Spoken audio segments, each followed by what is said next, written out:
G'day and welcome to the latest edition of Rugby League Insider. We do it all thanks to the good people at FanaticsTV. If you want to tune in via the podcast, wherever you get them, Spotify, Apple Music, any good retail store, jump in, like us, don't like us, have a crack. Because we like to talk all things rugby league, the greatest game of all. And it was a ripping start. We've launched back into orbit. We kicked off in Vegas. We've concluded round one now. Joining me as always, Darcie McDonald. Welcome. Thank you. Mate, awesome round of footy. How good to have the footy back. First of all, sitting on the lounge on a Friday night or a Sunday afternoon with the footy on, it just, life is good again. Something feels right. But yeah, what a round, like golden points, couple of blowouts, but so many narratives to come out of that round of footy. There was, and we're going to cover all of them. Brandon Savage, you're here as always, mathematical guru, our numbers cruncher, an almanac. Always across everything. How was your weekend, mate? It was very good. It felt good to have rugby league back. And as I put the footy on the TV, my daughter asked me, is that the cricket? Because I've been pumping cricket all season. And I channeled my inner James Hooper and said, it's rugby league, the greatest game of all. Well, I've stolen, to be fair, I've stolen that line off Peter V'landys. How good is it when he says, I noticed one of the Fox promotions at the moment, they've even got the quote unquote breaking out. Yeah, rugby league. An Australia without rugby league is not Australia. Love it. Do you think he leans into it now? Oh, I think he does now. I think he wasn't consciously aware of it initially, and I think he was a little bit, not rattled, but it definitely, when people started really pointing it out to him, I think it caught him off guard slightly. Now I think he just embraces it. And people love it. People love PVL because he shoots straight from the hip, no BS. And speaking of no BS, we're going to dive straight into our opening topic, which is only just broken before we've come live on air. Zach Lomax, the circus is over. Look, to be brutally honest, guys, this story's giving me the shits now because this is exactly what the power brokers at the NRL didn't want, which was Zach Lomax has gone to rugby union. That's why Peter V'landys and Andrew Abdo got as involved hands-on as they did with trying to ensure that Zach remained in rugby league. Now, look, a lot of the knockers will say, oh, mate, you know, we've got 1 million kids coming through. Just head out to Penrith and look at the way that their system's flying and all those junior clubs and the pathways that they got set up with 8,000 juniors. Yes, I agree. But there's no doubt that it is of huge benefit to rugby union. Now, next year, I think it's a World Cup year next year for rugby union. They're going to have 4 NRL draw cards. So they got Zach Lomax, they got Joseph Suaalii, they got Angus Crichton. I'm missing another one. Who's the other one? Marky Mark. So whether we like it or not, they're all draw cards for the game. Kids love those style of X Factor, bums on seats players. I think it's a sad day, Darcie, that Zach's going to play rugby union. Yeah. No, that's good. Disagree. I like it. I'm one of the knockers where, look, like, I don't know if it's just my algorithm, but yeah, rugby union just, I'm so unbothered by it. It really does not hold a place in my life. And like, if Zach Lomax wants to go to rugby union and then come back after 2 years, then so be it. The game moves on with or without Zach Lomax. It's for me, like, even when Suaalii went and everyone was up in arms and PVL, you know, it's up to him to keep rugby league flying and keep the other codes dying. Maybe not dying, but that's a harsh word, but it rhymes, so it sounded You've good. said it now. You know what I mean? Yeah, I don't know. I understand PVL's point of view where he doesn't want talent going and helping rugby union lift off and get more coverage. But for me, like, Suaalii did not draw my eyes to rugby union, and same with people in my circle. Like, no one in my circle, my family, my friends, my colleagues, none of them started to watch rugby union because Joseph Suaalii went there. I don't think it's really going to cause that much of a ripple effect with Zach Lomax going there, respectfully to Zach Lomax. I just don't think that many eyes are going to go, you know what, I'm going to switch off the footy, the rugby league, and I'm going to turn on the rugby union because Zach Lomax. Like, it's just, for me, it's not going to happen. But however, when you just named those 4 players, you know, next year, the World Cup, I think that is a concern. The 4 players, when you put it like that, you go, oh. Yeah. And that's my point is you're bang on in relation to your take, and I couldn't agree more. Like, it won't make me want to go and watch a game of rugby union whatsoever.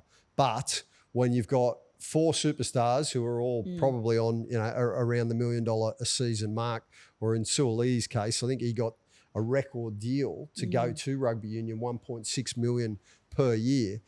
Whether you like it or not, it's back page headlines and it's front page news. And it just, at the moment, rugby union's buried back near the comics section of the newspapers most days. They struggle for publicity. So I do see this as a small win for them. Brandon, what's your read on this one? It is a small win for them, obviously, but rugby league still goes on. We saw young talent over the weekend, Moses Leo, Noah Martin. How good was Noah Martin? Yeah. Ethan Sanders icing the game on the weekend. We just unearth our next Zach Lomax and we move forward. We forget about rugby union and the Zach Lomax saga. Thank God we don't have to talk about it anymore. Thank God it's over. Look, the last thing I'm going to say on it, as much as Parramatta have won a lot of plaudits for the position that they took on this, and yes, they were well within their rights to try and say a contract's a contract. Zach's done the wrong thing. He's walked out 1 year into a 4-year deal. I kind of feel like ultimately they've been left a little bit empty-handed here because they didn't get any sort of football benefit in terms of a player swap. Yeah, they got some money in terms of their salary cap and that helped them go and get Jonah Pezzett. All the costs, they've just lined the pockets of the lawyers with all the freight that they've had to throw at the legal eagles. Arthur Moses doesn't come cheap in this town. All the money that they've had to throw towards lawyers over the course of what was a messy, ugly shit fight is only really the best way to describe it. So thankfully it's over. Good luck in rugby union, Zach. We won't be talking about you again for a long time. I hope you come back to NRL, mate, because you're a bloody good player. Things can change quickly. He could be back in 3 months' time. Who knows? He might get the shits and walk out on rugby union. Fingers crossed. Righto, let's get into the round of footy. And it was a rude awakening for the Sydney Roosters Friday night, that 6 o'clock game over in New Zealand. Look, plenty of people had hyped the Chooks up as top 4, possibly premiers, and that's coming from leading experts within the game. But they were flat. They were right off. Their marquee man, Daly Cherry Evans, he has dominated a lot of headlines this season. I thought he played in a dinner suit, Darcie. I really didn't think that he'd showed up ready to rumble. You know when you go over to play the Wars in front of a hostile, sold-out Go Media Stadium in Auckland, it's going to be a tough game. And I thought the Wars coach Andrew Webster came up with a brilliant blueprint. They really targeted the Roosters' right edge. And Daly, look, I'm not saying it won't work because he is a seasoned professional and he has decades of experience at NRL level, but the opening hit out left a lot to be desired. Yeah, Daly was underwhelming, and I think the Roosters in general were underwhelming because so many of us, me included, thought they were going to be. Look, and it's only been one game. Like, let's just preface by saying that. But I guess you look at their team on paper and you think, geez, these guys are going to be hard to beat. And I don't know, maybe they got in their own heads about that. But also, I feel like the Roosters have a trend of having a slow start to seasons. So like I'm not overly concerned about them at this stage, but it definitely was a bit of a humbling game. And, you know, there was a lot of conjecture around how scrappy they were in terms of errors and penalties and things like that. And I noticed, you know, Trent Robinson said in his press conference he wasn't too concerned about the attack, but what he was concerned about is, you know, having to cop the referee calls on the chin, and he wants to be a team. They should be a team that can roll their sleeves up, cop those calls and get on with it and defend any errors or calls. And they didn't do that. And when you look at how much experience there is in that side, that's alarming. Absolutely. Speaking of those referee calls, Brandon, I'll come to you about this. So they were caned 11-4 in the penalties. I think the set restarts finished up at 6-4.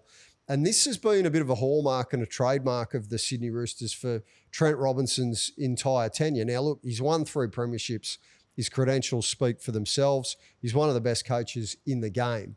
However, what's going on in terms of the Roosters' discipline? Have you got a take on why it is that it is year after year after year? And if I hear them whinge or blame the refs again, it's just a piss weak cop-out. That isn't like, the reality is they are skating way too close to the edge around the style of blueprint and game that they're trying to bring. And well, the refs are pinging them for it. So I think the penalties were all warranted. Yeah, well, it's round 1 in New Zealand, so you're always going to cop that in a hostile environment like that. Since they went back-to-back, they've only finished in the top 4 twice since then. In 2020 was one of them, and Kyle Flanagan was the halfback. So I think Kyle Flanagan gets a lot of flack, and I thought he did really well that year. Since then, they finished in the top 4 in 2020, 2024 as well, and last year, I actually thought they bucked the trend and started hot and really started to develop their young juniors and go in a different direction. It's disappointing that this year they've started slow once again. They've lost significant round 1 games in the past. Last year, Broncos put 50 on them. 2023, the Dolphins beat them infamously in their first game. And the Knights in 2022 beat them in round 1. So the year in 2020 when they made the top 4, they actually only played 20 games that year, so they didn't have that extra 7 games to kind of drop those minor games that really felt like they didn't matter at the time. I think it's a problem. I think they're dropping too many games that they shouldn't be dropping, and I feel like I don't think Robbo's under pressure, but the question has to be asked, I think. They're all under pressure. Doesn't matter which club you coach in the NRL, it's elite rugby league on the highest possible stage. So every coach is under pressure. But I'm interested to hear you say that. The Roosters aren't a club who tolerate not being successful very well. If you look at their board, it is extremely sharp in terms of its business acumen. They're all awesome high achievers in their own chosen professions and field in life. And look, they simply don't tolerate losing. So there is definitely pressure on. Look, I think they'll recover. It is only round 1. Does Daly have an off day again? Well, this is a beautiful thing about rugby league.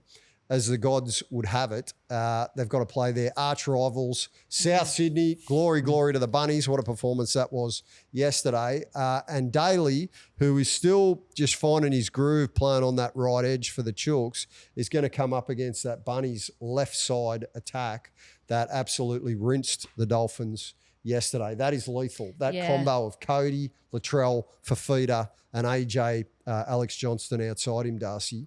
Super impressive. Oh, 100%. That and there was so much hype around that Rabbitohs edge, and they delivered. They delivered, and it makes you excited for what's to come. But yeah, just on DCE, given the competitor that he is, I reckon he'll take this challenge. It's probably the challenge that he needs. He'd be disappointed. I think Robbo said that in his presser as well, that, DCE was a little bit disappointed himself. This is his chance. This is his chance to make up for it, make a statement and say, that wasn't an accurate representation of what I want to bring to the Tricolours. Let's go. Yeah. No, you're right. Look, I think you can't pin it all on Daly either. Certainly Sammy Walker came up with some poor options early on in terms of the tackle count when the Roosters were starting to punch their way back into the game. But at the end of it, the Chooks forward pack simply did not aim up. With the exception of Nafu White, the rest of them, the Wars just put a clinic on. The Wars had the overalls on. The Roosters were probably a little bit guilty of having the tuxedos on. The Wars were great. The Wars were awesome. You know what made me laugh is that we sat here last week and I even said it, they just got to hang on until Luke Metcalf and Mitch Barnett come back. Tanner Boyd, take a bow. Killed it. He made it, it's like he tuned into Rugby League Insider and he's like, you know what, I'm going to show you. He killed it. He must have a lot of time on his hands.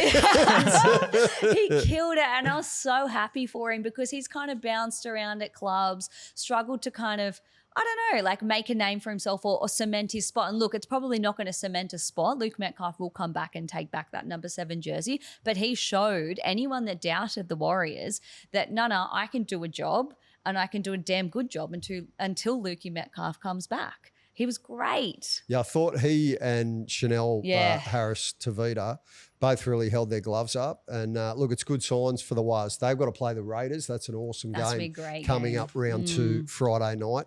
But let's dive into the next game, and it is glory to South Sydney. The Bunnies are back. They're up and about.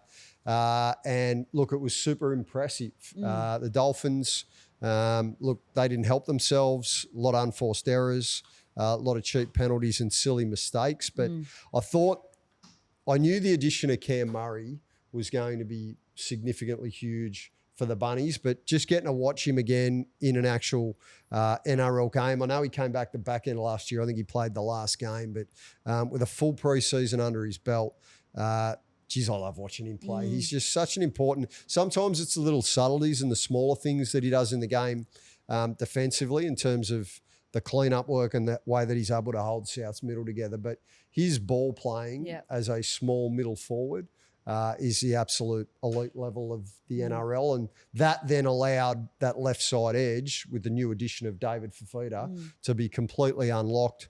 And what a narrative. We've got AJ Johnson, only one try off the great Ken Irvine. That record stood since 1973, Brandon. I did my number crunching this morning. I can't recall off the top of my head. I think it's about 53 years or something like that. So AJ's going to break it, whether he does it Friday night. I saw a stat over the weekend, popped up in my Instagram feed, so I should give the NRL Odd Stats Insta account a shout out for this. So Ken Irvine set that record against the Dragons, right? Who was in that Dragon side was Max King's grandfather, Johnny King. Could you imagine if AJ holds on until round 5 and sets the new record against the Bulldogs and Max King? What a narrative. I tell you what, that is an interesting stat. We can find some good ones at stages. Often I'm left scratching my head with some of the train spotting parallels that are drawn, but that is a good one. But he'll probably score before then. He only needs 2. Yeah. And the way that this South Sydney left edge has started the season, I get the impression, Brandon, that it's going to be very fruitful for Souths, that left side of their attack. Yeah, it's funny because early on, Campbell Graham went over for a try and I was thinking, hang on a minute, they've got 2 sides of weapons that they can use. So I thought maybe this was a bit of a wool pull and that left side was going to not see as much ball as we anticipated, but it just naturally happened. Latrell just... he didn't have that many touches, but every time he did, it was quality, and I think it works for their side to a T. Cody Walker threw an intercept early, but didn't let it worry him like the season pro that he is. But he looks super fit. He looks fantastic. I thought the subtlety in his ball play and the way that he really controlled both sides of the field at various stages of the game, because young Ashton Ward ended up getting injured, and that meant that there was a little bit of a reshuffle. But you touched on Latrell, Brandon. He looks, talk about fit, he looks Spartan Warrior fit at the moment. When he scored that opening try, I think he had to beat 4 Dolphins players. He's so strong. He just had that menacing look, like, get out of the way, I don't care what you're going to try and do, but I'm finding the line. He was in a mood. And when he's in that kind of mood, I think things are starting to look up for South. The other bloke who I loved is the Energizer Bunny at the back, Jai Gray. I'm so glad they've been able to work it out to have Jai and Latrell in the team. It's the best thing for the team going forward. Jai Gray is just... he just punches above his weight. He's so tough, puts his body on the line. He's so quick. Everything about him is so fun to watch. And I love Latrell in the centres. I think that's his position. My wife pointed out to me recently as well. He does some sort of dance. He's got a few dance moves, Jai Gray, on Instagram. He can sing it's too. quite big. Oh, can he? Wow. As in... I mean, he's not a great singer, but there's a clip of him singing "Man I Need" by Olivia Dean, and it's quite catchy. Loves his Olivia Dean. So when he gets the speaker at training, he's vibing the crew. He looks a likeable bloke. I'm glad that Wayne, to your point, Darcie, I'm glad that Wayne, because he really persevered with the Latrell at fullback. Or I was going to call it an experiment. It's probably not fair to call it an experiment anymore because he's had a number of seasons there. But I think for the betterment of Souths and also Latrell's football as well, he can just pick his times and really stamp his imprint on the game. Love it. Now, Wayne, speaking of Wayne, the old gunslinger, he is urging fans not to run on the field. If Clint Eastwood is urging fans not to run on the field when Alex Johnson either equals Ken Irvine's record of 211 premiership tries or breaks it. What's your read on this one? What a party pooper. Like, come on. He's actually the life of the party sometimes, Wayne. He just likes to pretend that he's not. I don't know. Sometimes he likes to throw things out and you got to read between the lines. Is he saying, Yeah, don't run out, but run out. No, I don't think there's no wicket on this one. Even Alex Johnston said, look, they can't find everyone.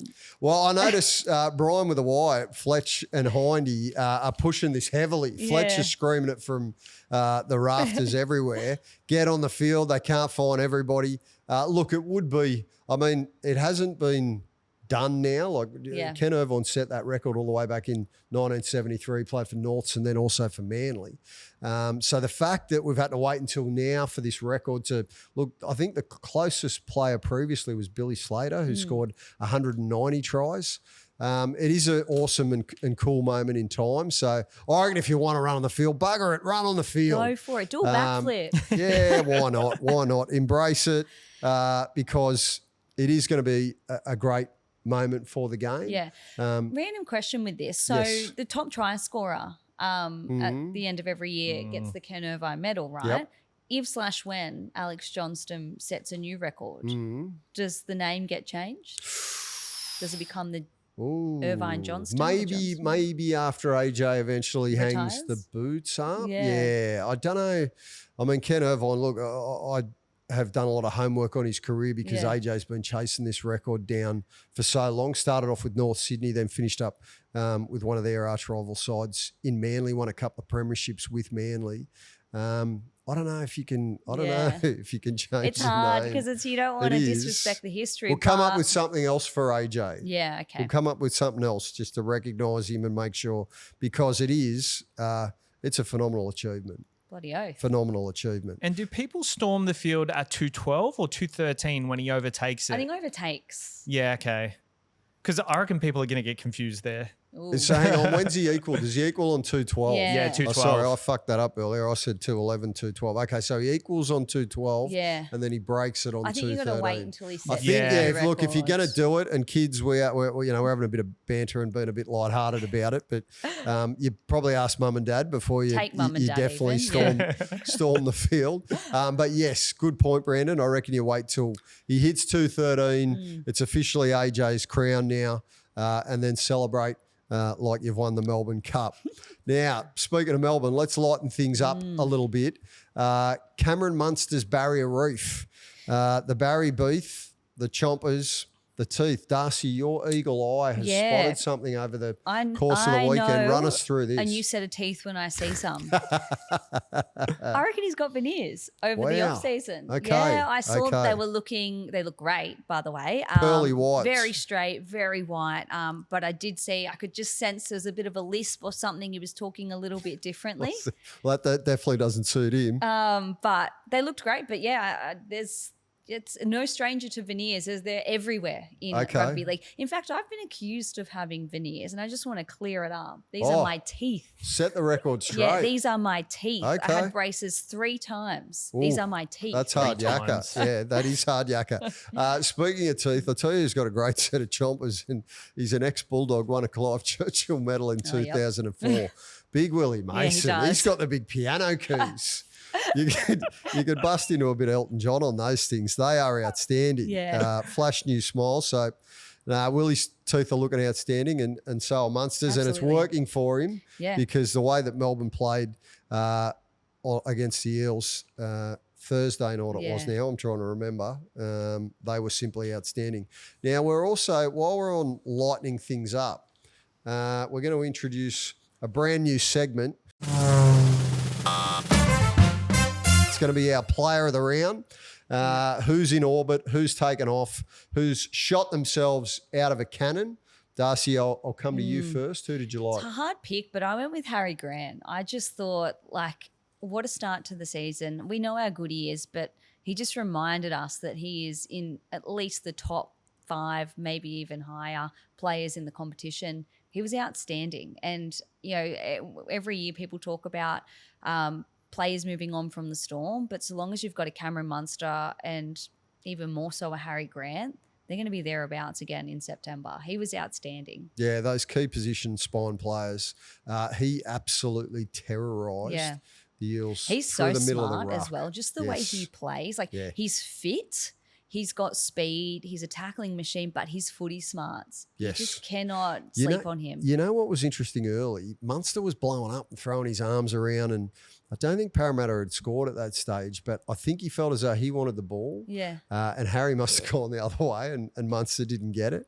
But I tell you what, then as the game continued to play out, Harry pulled all the right chords. And yeah, it was a masterclass. Brandon, who have you got flying for round one of the competition? I've got Tricky Trindle, 2 tries, 4 try assists, 2 line break assists, and that combination with Nicho Hynes, they're starting to work it out perfectly. I think over the last couple of years, there's been some teething issues, but I really love how they're just both loving each other and having each other around. So we did talk about Sharks premiership aspirations last week. I think just after that performance, they've probably gone up in my rankings.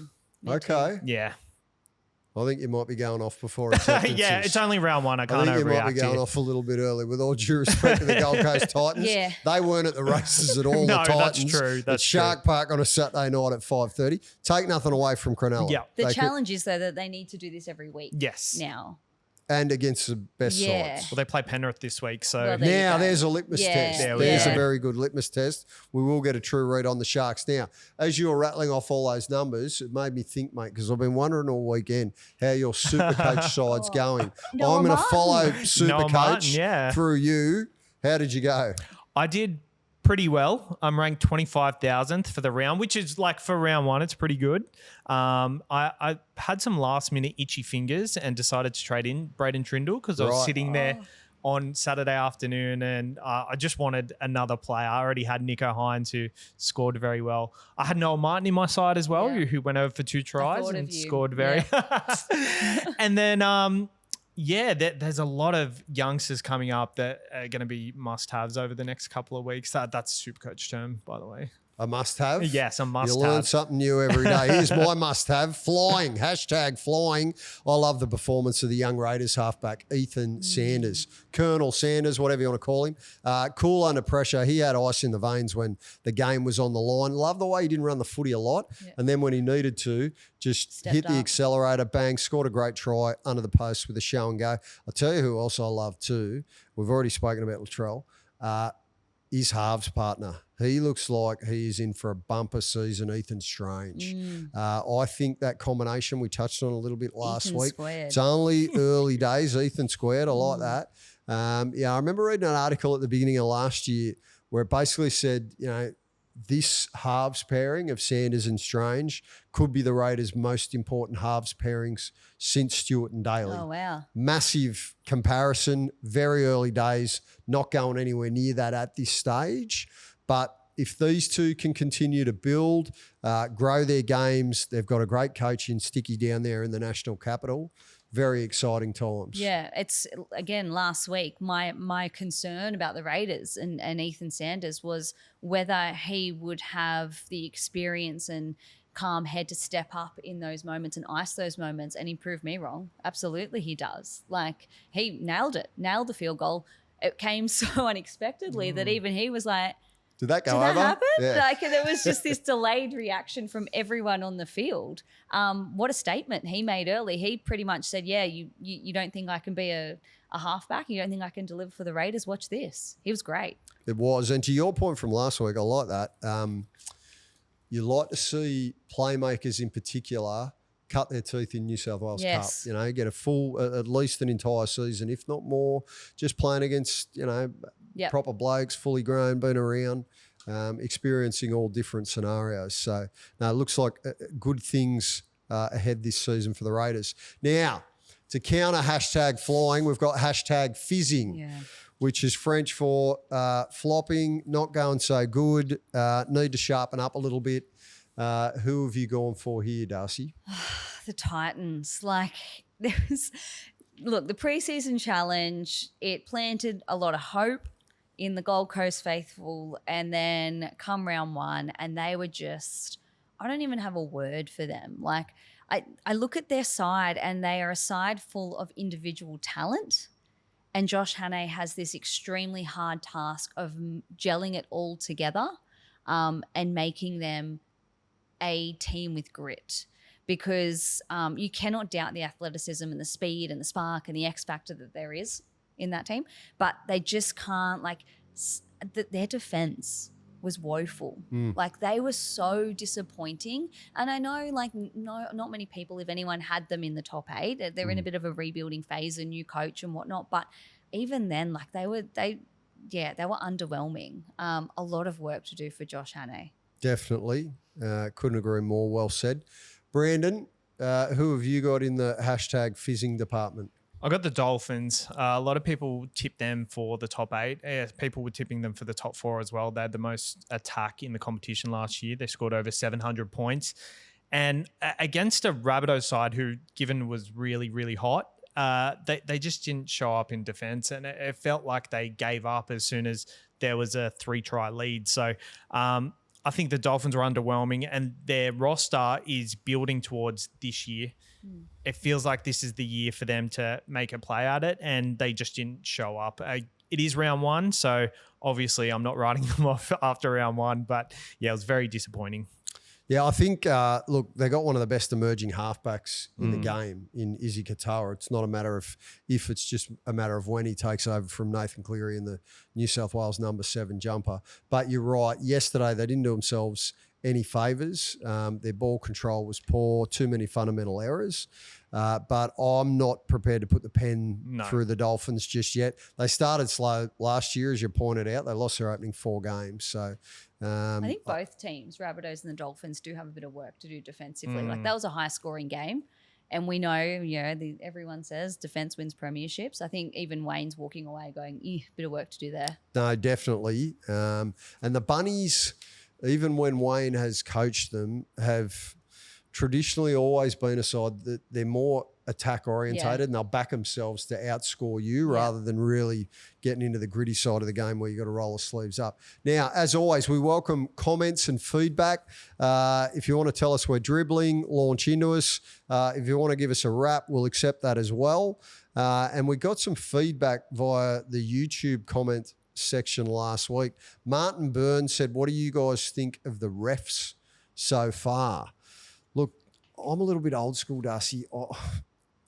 I like to not pay too much attention to the refs. If they make a glaring howler, obviously you got to talk about it. But it's a tough job. You got to make hard decisions under pressure. Every single decision is analysed and then reanalysed to within a millimetre of its life. I thought most of them, we weren't talking about them too much over the opening weekend, so hopefully that's a reasonably good sign. Look, I'll never jump on the ref bashing bandwagon because I'm the most indecisive person on this planet. So I can't imagine. That makes 2 of us. I cannot imagine how. And like as I was saying off air before, I've done a ref training session before, and it's hard. What they put you through is you're doing cardio, and then you're having to make decisions, answer maths questions, do memory tests, and everything. It's all about putting, That sounds like torture. It was. There was one sequence where you saw a line of photos of players, and then you had to run laps, come back and memorize and write down the names of those players. Or you would be doing laps, and then you would go and have to they'd show you like a video replay, and you've got to make a decision like you're in the bunker, or you're on like a bike and you're doing multiple choice. Or one that I absolutely just failed miserably at was you're doing a passing and running drill, and you're getting maths questions yelled out to you. It's all about putting the brain under fatigue and having to make decisions.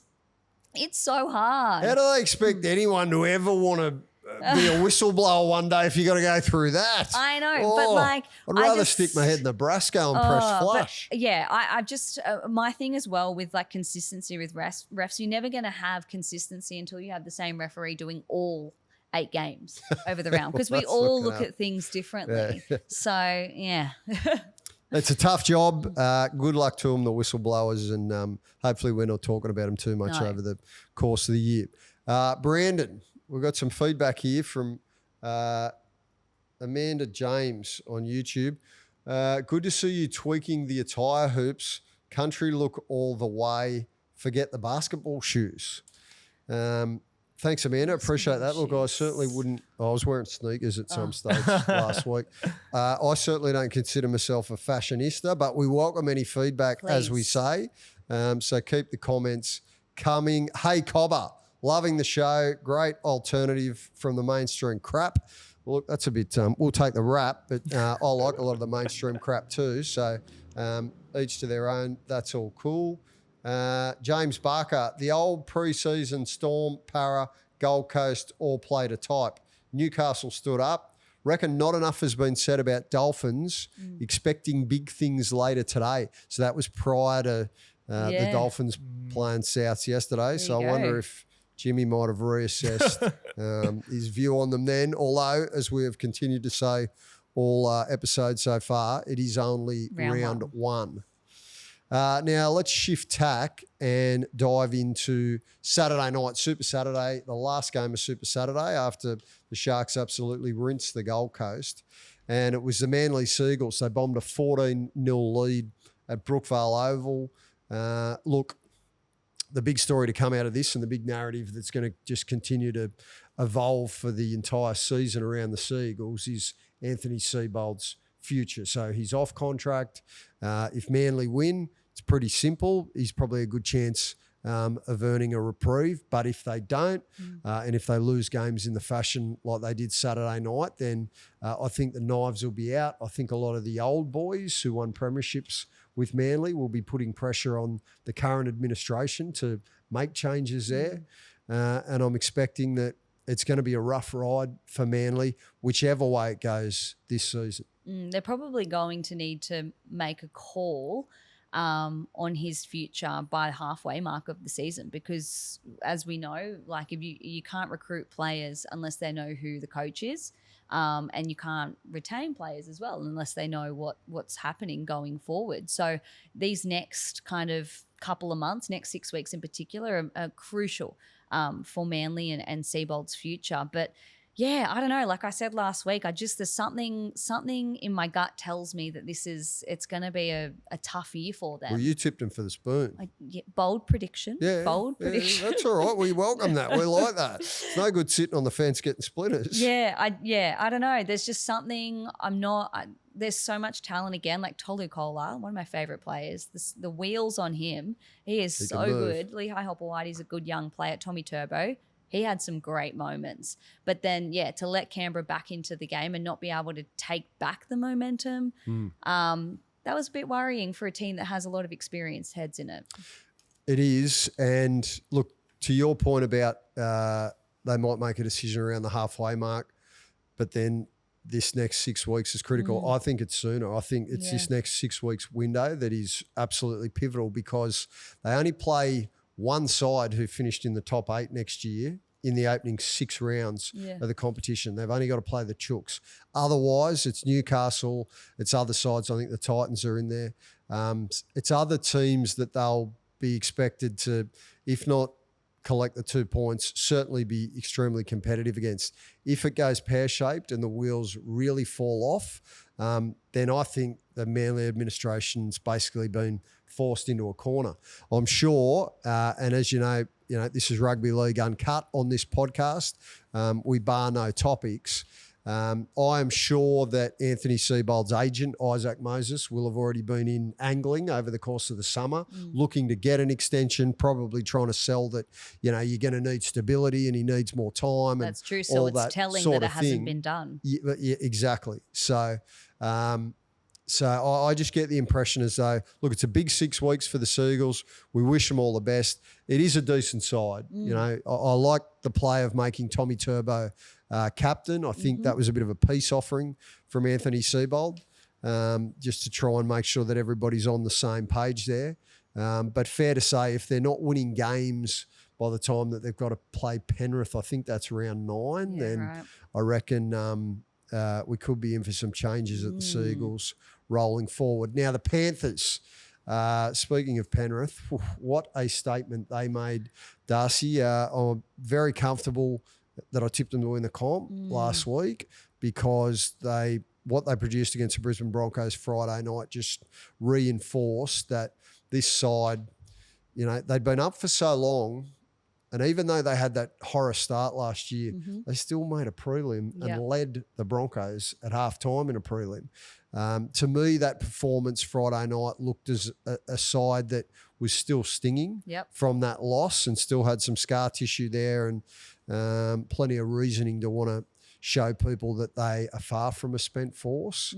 And their key position players, Nathan Cleary needs no introduction, but I thought Dylan Edwards, that was probably the best performance that we've seen from Dylan in a little while. And that augurs well for them having another awesome season. And Blaze Talangi had some really nice moments too.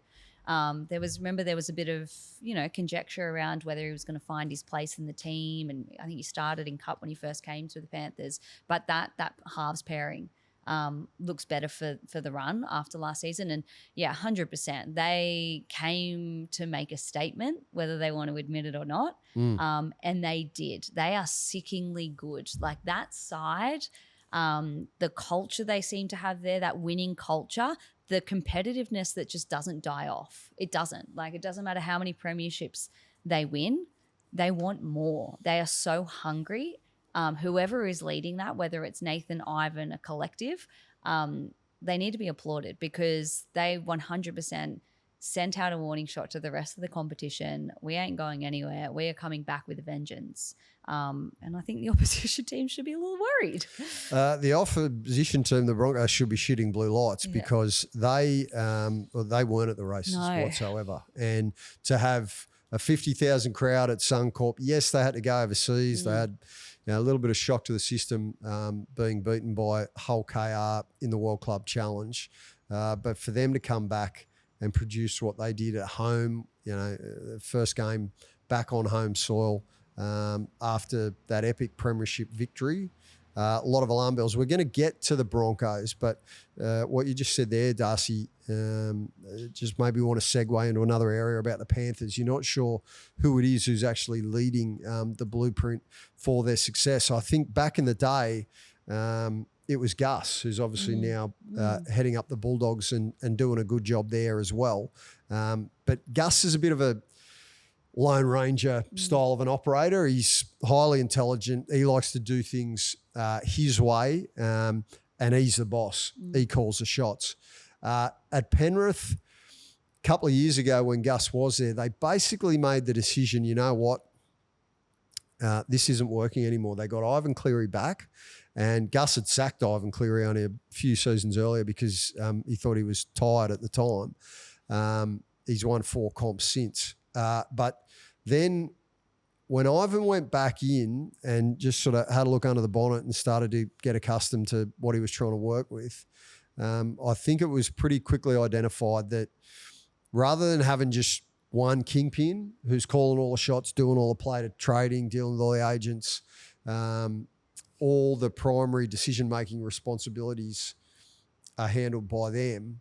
Now they've got this collective setup where with their recruitment and retention, their CEO, Matt Cameron, was running me through this at one stage last year when we were talking about a few different things about the way that other clubs do things in that space. They've got like 10 people on their recruitment and retention committee, and they get everybody from Matt Cameron, the CEO. Fletcher's gone now. He was the group chairman. Whoever the new group chairman will be in there as well. Then you got Brandy Alexander, whose credentials speak for themselves. But then they get the Mats coach, the ball coach, the flag coach. I love that. They get New South Wales Cup coach. Yeah. Everyone gets a seat at the table. And let's say they got a player leaving. So previously they didn't lose anybody over the last off season, did they? So the year before when they lost Jerome Luai. So it's brought up at a retention meeting. Okay, Jerome's off. What's our take?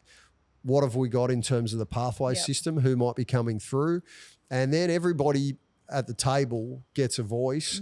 Ultimately, it's up to Ivan as the coach. Yeah. And I dare say probably Brandy has one of the louder voices at that table as well. And they put their heads together and then make a decision. But I found that was a fascinating insight because all clubs do it differently. You know what I love about that? And I have said this before, the fact that they actively look to promote within. Yes. Before going. It helps when you got 8,000 juniors in the biggest junior nursery in the world. It also is a way to recruit these teen young guns that are, Harold Matt's age and still have a long way to go until first grade. You're showing them, it's not, you're not just talking the talk, you're walking the walk and showing them that if you do good in our system, you do the hard work and you deliver, there is a path to first grade here where other clubs, they might promise, we're going to hang on to you. We can see a future for you in the NRL and whatnot. But then when an opportunity arises, they go straight and buy the shiny new thing that's on the market. And I think that's what helps keep players in that Penrith system, or also lures players to the Penrith system, because there is a pathway there. I love that. Well, they've done a good job in the recruitment space recently. Like, they obviously lost a shitload of players with Kikau and Crichton and Luai, and all season premiership winners, and all local juniors too. Oh, sorry, not Billy Kickout, but the rest of them all local juniors.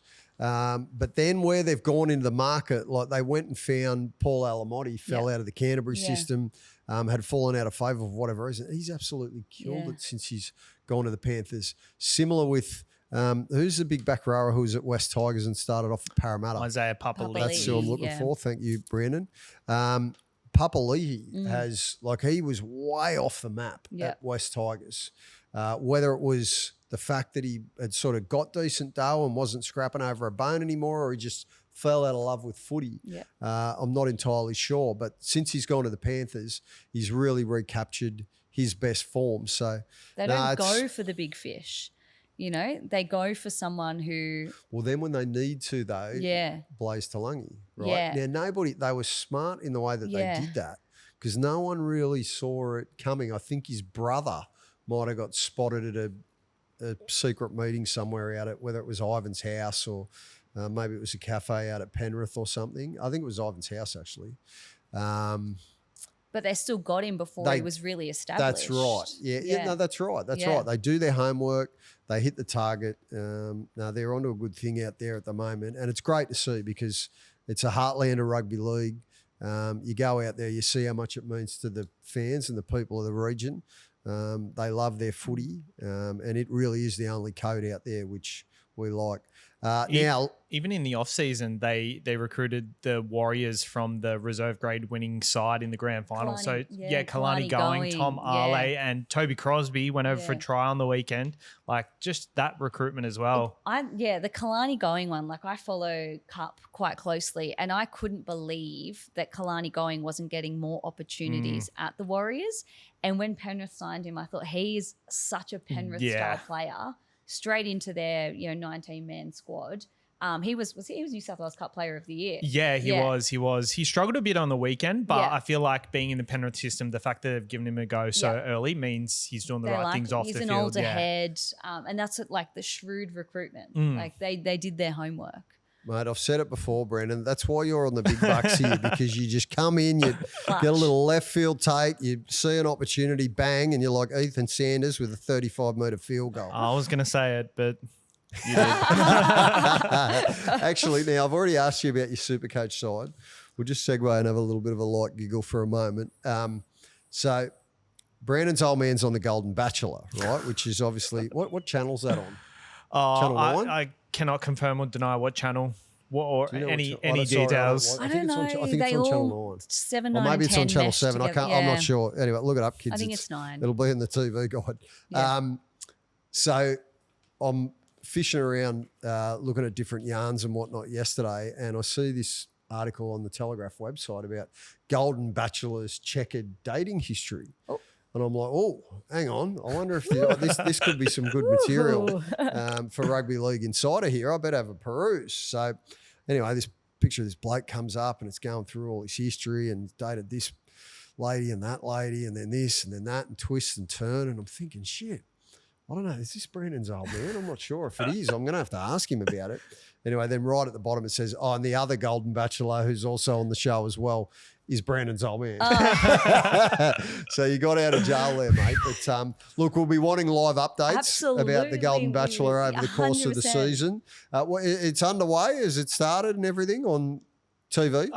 No, it's not on TV. It hasn't kicked off yet. It's not on When's TV it start? yet. Like August or something. Oh, is it that far away? Yeah. Oh, I'll stop plugging it then. Far out. I thought it was already on. Or is that's the old one? Right. Yeah, the old one's sorry, already I'm played. showing me age here, kids. I'm a complete dinosaur.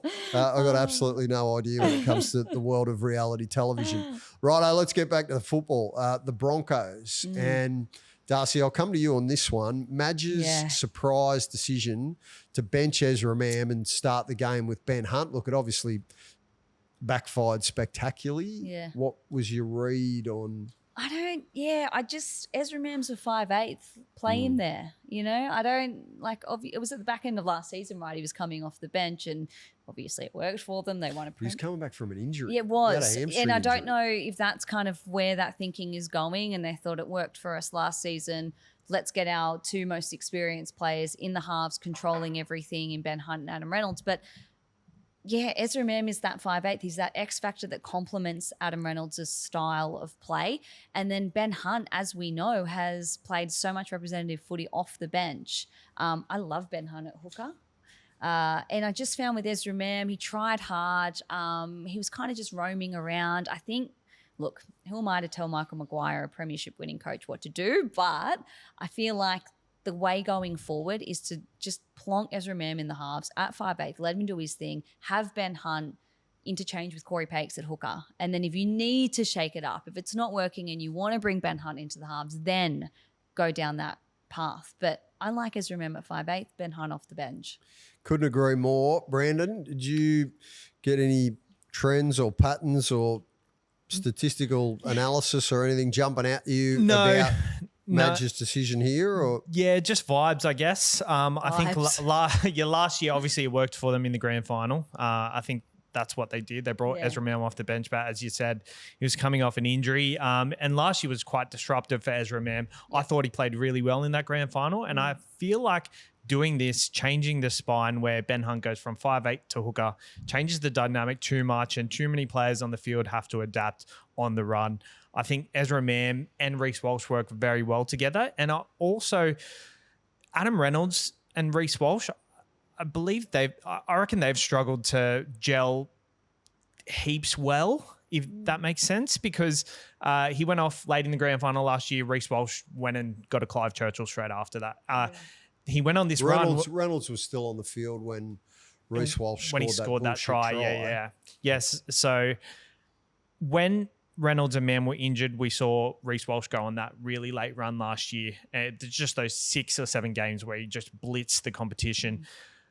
I think having Ezra Mam there is a stability that Reece Walsh needs. And that's all. Good take. I don't know where I was going with that. Vibes. Just vibes. It's all right. I like the vibe. It's the vibe. It's Marbo. I like it. I'll say this about Madge. So, he's always a lightning rod for criticism, Madge. I think I reckon a lot of it's got to do with that bloody documentary Tales from Tiger Town. Really? I think so, because, that wasn't a road that Madge would ever have otherwise gone down. Yeah. But I think the dropkick CEO at the Tigers at the time, was trying to make a name for himself and thought, we'll be a bit different. I can't remember if they were coming off 2 spoons or I think it was 2 spoons at the time. Or maybe it was only 1, so I might have to take that back. But I think he kind of thought, cool, this will get our brand out there. And I think he secretly probably wanted to just try and star in his own reality TV show. The CEO, not Madge, that is. And it's the antithesis of everything that Michael Maguire stands for. He would have hated having those cameras. No, they you're literally right. had unfiltered access all areas, microphones in every dressing room and coach's box and all that sort of thing. He doesn't like all the bells and whistles. He just wants to get the work done. He just wants to rip in, roll the sleeves up, do the work, and then see if you can get the results or not. Yeah. And the results were there for everybody to see last year. The run that they went on, Darcie, and the way that they orchestrated that series of comeback victories. You can go back to when they were in a losing sequence last year, and I think they might have lost 8 in a row. And Madge, after about the 2nd or 3rd loss, I was at one of those games at Suncorp Stadium, and he said, we just need to get better at holding our nerve, staying in the contest, being able to go with the better sides for 80 minutes. It sounds like stock standard coaching gobbledygook cliche, right, for when coaches get asked a question. But in hindsight, that's how Madge does things. Yeah. Like Madge is just intensity a million miles an hour. You got to train like there's no tomorrow, and then you're expected to play like it as well, and then you go and go and go. And the end pinnacle is that you might get a shot at a grand final. Well, he was hired by the Broncos to win a premiership. He's done it in his first season. They broke a drought dating back to 2006, which is the longest drought. It doesn't sound that long. It's the longest drought in the history of the Broncos. The Broncos are a club that has been built on winning.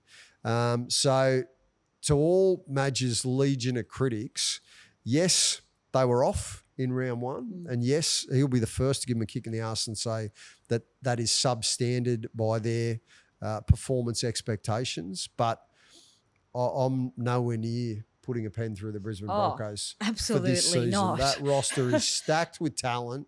I'm with you, Darcie. I think Ezra needs to start the game at 5'8" and let Adam Reynolds and Ezra grow as a combination.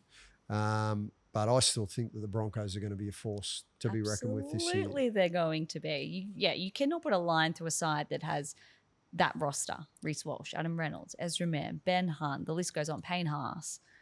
They'll be there. Absolutely. Brandon, your final word on the Broncos.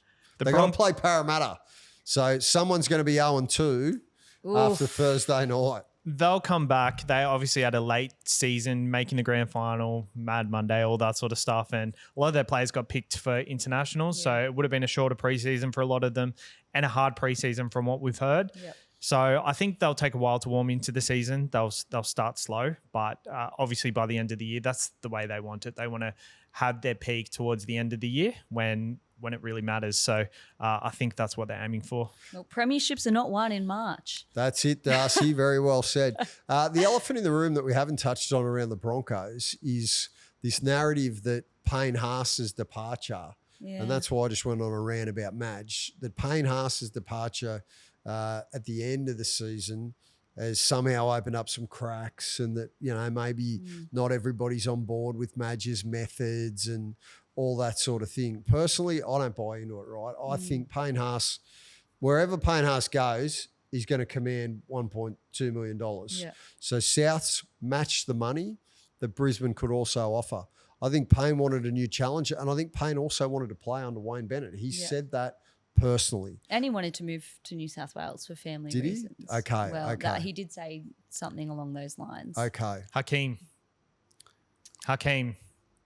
It's taken a while to get used to. Hakeem Haas. Hakeem. But sorry, I was going, where are we going? In football, he's where are we going with that? He's still happy to be called Payne.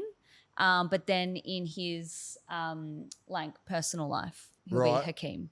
Hakeem means new beginnings or something like that. That's why I brought it up. Okay. Did you miss that story where he changed I his did name? see it. I just, when you sorry. I'm just yelling Hakeem at you. Some bloke just walked in and called Hakeem. What's going on here?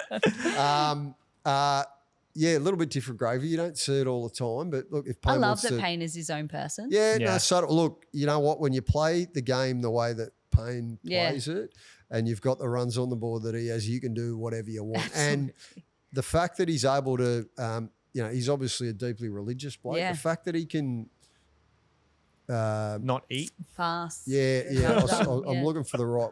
The fact that he can manage Ramadan, right, and still go out and produce the elite performances that he does. Look, the only shame about him leaving Brisbane is that if he'd stayed a one club player, he would have drawn accolades similar to Shane Webke and Glenn Lazarus and the impact that they had at that club.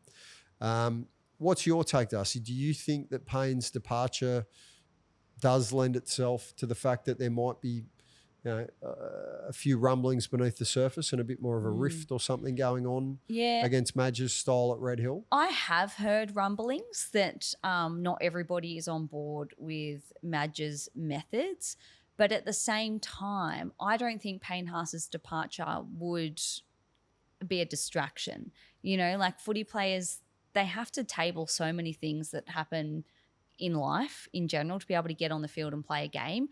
Players come and go all the time. I know Payne Haas is, it's Payne Haas, so it's a little bit deeper. Yeah. But it's happened so early on in the season, before a ball was kicked, that they would have been able to process, accept it, table it, move on. If it was a drawn-out saga in the middle of the year leading into finals, I think it would have the potential to disrupt them. But it's happened so early on that they would have moved on. They would have accepted it. They would have gone, okay, well, then let's go out and go back-to-back send him off with 2 premierships and off we go. You raise a great point. Payne is such an elite professional, Yeah. right? He takes so much pride in his performance. He was the best forward in a pack that was otherwise a little bit pop gun against Penrith in round 1. But I don't know, to suggest that his departure somehow means that the Broncos are going to be derailed. No, I'm not buying into it. Yeah. I disagree. He wouldn't allow it. I think Madge has got the balance of the side humming. And you know what? I think they'll probably also go and sign Mitch Barnett, who, while he isn't quite Payne Haas, as we discussed on this show last week, he's only a shandy behind him. So he'll be able to do a similar job, and the Broncos juggernaut will keep on humming. But we might wrap it up there for today, guys. So as always, thank you very much for joining us on Rugby League Insider. Tune in, like us, don't like us, give us a spray on YouTube, whatever you want to do. If you do actually think that we are trying to hold the gloves up and have a decent crack, Brandon's told me I've got to try and, is that right? The thumb up salute? Yep, thumbs up. The like. Do all the stuff on that's there. Apparently good for us on Apple, Spotify, Apple Podcasts, wherever you get all that sort of gravy. Enjoy your footy and we'll see you again tomorrow.